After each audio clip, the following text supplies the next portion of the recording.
Hello and welcome to another tutorial for Mindfultober. I put the first 3 weeks at the beginning for you guys to see flow, sky and grow, and underneath them what I'm revealing is the one I did it by myself for the last prompt, wave. And so this is what I came up with on my own time, and I kind of like it, but I think some things needs to change, something is not working. So now I'm gonna try basically the same. I'm happy with the patterns, the general shape, and I wanted this one like the second week, like totally abstract.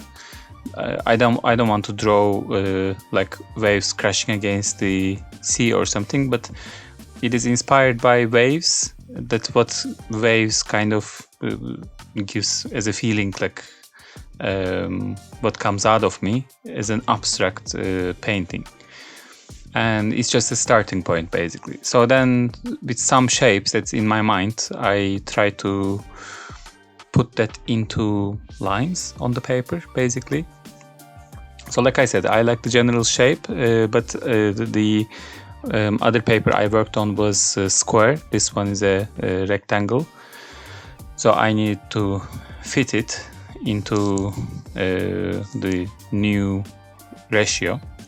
And then after putting my initial lines, I start working on the I was talking about this before, I add some more weight to the lines, that in some places, especially these wavy lines, when you put some like partially, like it's getting thicker and then it's getting thinner again, looks like a ribbon in the air flowing, that it gives so much more depth to the lines, and I like how they look. So this is how I do it, and I try to do them randomly, that I don't put on the short side or the long side always, like it's changing a bit, so it's more unpredictable. I always say that never let them know what your next move is gonna be, that you look at the painting and or someone is observing your painting and they think, oh, I see what this guy is doing, that they always, no, the next place they look doesn't look the same, it doesn't follow the same pattern, like throw them off a little. And then I'm making these neurographic connections to make the picture look, the lines look more organic, like I always do. If you watched my abstract watercolor escape series, this is all about neurographic lines and patterns. And then after the neurographic lines are done, I go into the pattern. For the pattern I picked this because it reminds me of waves actually, how the, like if you dropped pebble into a lake, that how it would ripple outwards. I thought I'm gonna pick a point for that, and then I will start rippling outwards, and then it's gonna kind of take over the whole shape. And this reminds me waves, so this is also like, again, I'm not drawing waves, but it is inspired by this, a starting point for me.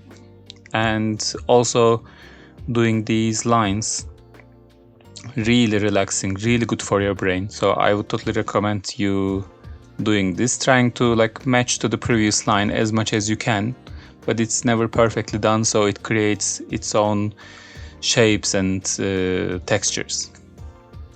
So now I'm filling this space with these ripples basically, or waves we can call them, and as it goes it kind of creates its own shape, because at some point it gets choked because there is no more space to go, and it turns into, that space kind of separates from the rest, and then I need to fill them separately.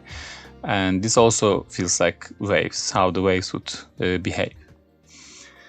And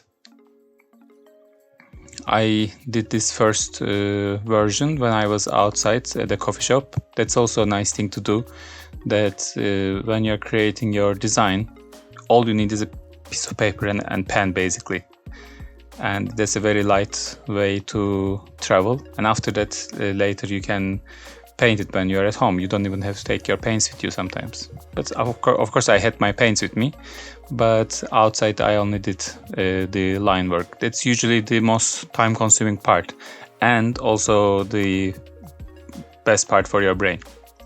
It is time-consuming, but it's supposed to be. And so I'm leaving this space. I'm gonna leave the white circle empty inside because you need some contrast. We can of course try to fill everything with lines. That's also a way to go. But with this one, I wanted some white contrast. That was another thing I didn't like with the first one. Like when I looked at it, I like it, but it was missing something. That there had to be something more. And I realized that I shouldn't have filled that white circle, partially visible circle. I filled it with rainbow, and I usually like rainbows very much. I always say you can't go wrong with the rainbow. But after doing it, I realized this was supposed to be empty. And for the top part, I chose this pattern that it's not a sky. Like I said, this is abstract, but maybe let's imagine it's a sky and maybe that's the sun. I don't know. And I wanted it to differentiate from the waves section on the bottom. And also it will leave this big white circle in the middle. When I leave it as white, it will stand out more. So I started filling with this pattern. And this is another pattern I like that is made out of broken lines and dots. And it's somehow, when you make this pattern, it's so much more different how it looks from the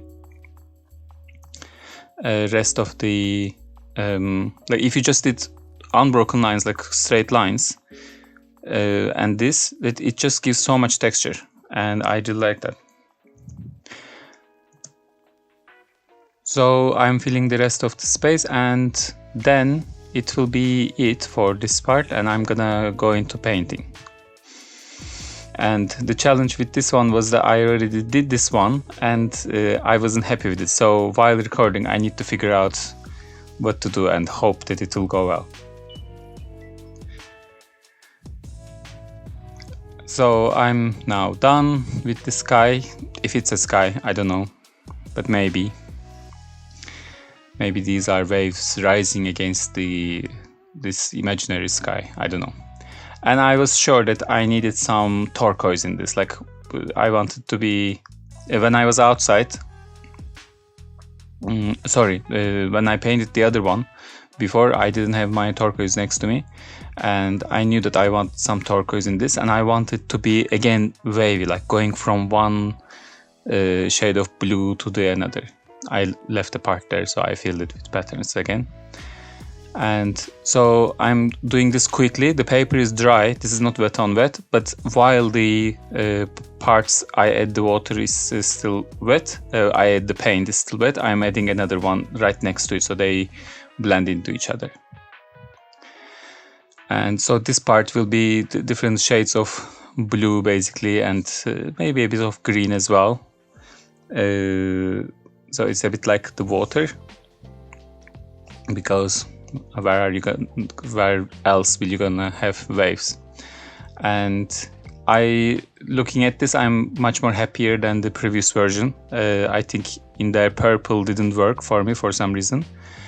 And then I decided what goes well with turquoise and blue is yellow, and I'm gonna use that, but I'm gonna leave that big white space empty. And as always, I think this needs some splashes. So, and that white spot, I decided it should be dark, so I fill it with lots of color so it almost appears black. And after some splashes, I decided, okay, I'm happy with this. I think this was what was missing. So I'm gonna try to put the 4 of them together. You can see 2 of them are semi-abstract, 2 of them are full abstract. It doesn't fit in the canvas, so I'm gonna put it. Let's have a look at the photo and you will see them better this way.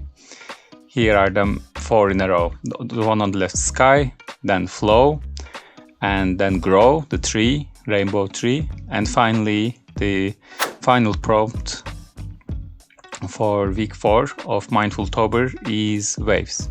I hope you enjoyed this one, and I'm looking forward to seeing your drawings and your paintings. You can find us on Instagram, and don't forget to mention us and use the hashtag so we can see your drawings. Here it is. This is the last day of the challenge, but if you still find this inspiring, please do it and share it. On the right hand side you can see your hosts and our Instagram handles. Please don't forget to mention us, and I guess I will see you when I see you. Bye.